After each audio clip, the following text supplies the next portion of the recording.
Well, that's good. That means I'm not going to get fired, right? Not this week. Not this week. That's my first thought. I mean, hell, it's my job to be good, you know? I mean, that's what I get paid for. You know, I mean, I don't get paid to suck at this. I mean, attention for just a split second. Yeah, no. And he looked up, and all of a sudden, Greg's things not happen, there. man.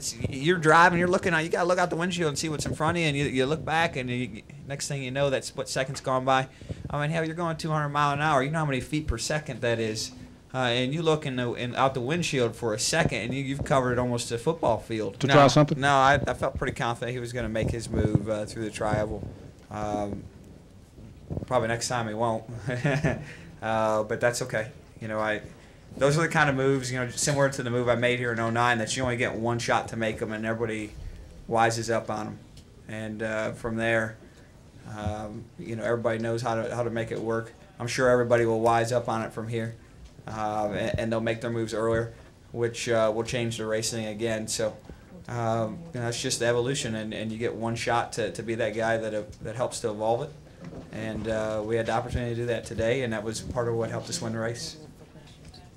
Next question will come from Jenna. Jennifer, AP. Brad, so the guy in the lead is not supposed to win these races. You said in Victory Lane that you had thought about it a lot and you dreamed about it. Yeah. I guess, can you sort of take us through that? Is that you sitting alone in your motorhome at night, plotting out this scenario? It's long nights on them buses, Jenna. Unless you have somebody to make them not long nights, and I'm happily single, so I get asked that a lot. So I'll just go ahead and clear the record. You know, being a champion, to me, other than actually having the trophy, is not a destination. It's part of the trip. It's a never-ending journey, and so I don't really like that term to be thought of in the sense of you know, having arrived. I want it to be thought of as a constant journey, and that's one that we're pushing for. You know, I think, and I was talking to this with someone the other day, that you know, part of what defines a man is what code you live by. And you know, one of my codes, and it's probably my strongest code, is to be better today than I was yesterday, and to be even better tomorrow than I was today. Bob Parker, Sporting News. Brad, I mean, there at the end, you had Kyle Busch right behind you. I mean, and so my question is, first off, do you have memories of 2009 running through your head with the things reversed? And you know, how comfortable are you with him behind you, considering that you guys aren't? I assume he's not coming over to your bus and you guys talk strategy after the race. Yeah, I'd say that's a fair assumption. I mean, hell, I refuse to let you know, the prior events of the past serve as intimidation.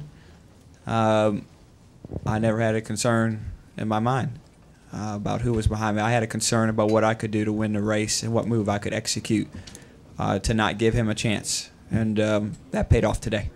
What is your perspective as a driver on so much emphasis being placed on wrecks here at Talladega? What's my position on it?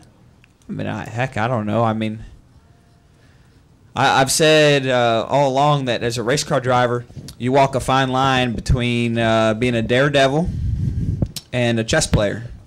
And, you know, when you walk that line, you look at some of the racetracks we go to, and I would say we're probably not necessarily on the line, and we're more chess players. And I'm a big believer in balance. And when we come here, we're probably more daredevils. And you look at it as a whole. You hope that you split the middle of the two, and that's what racing is.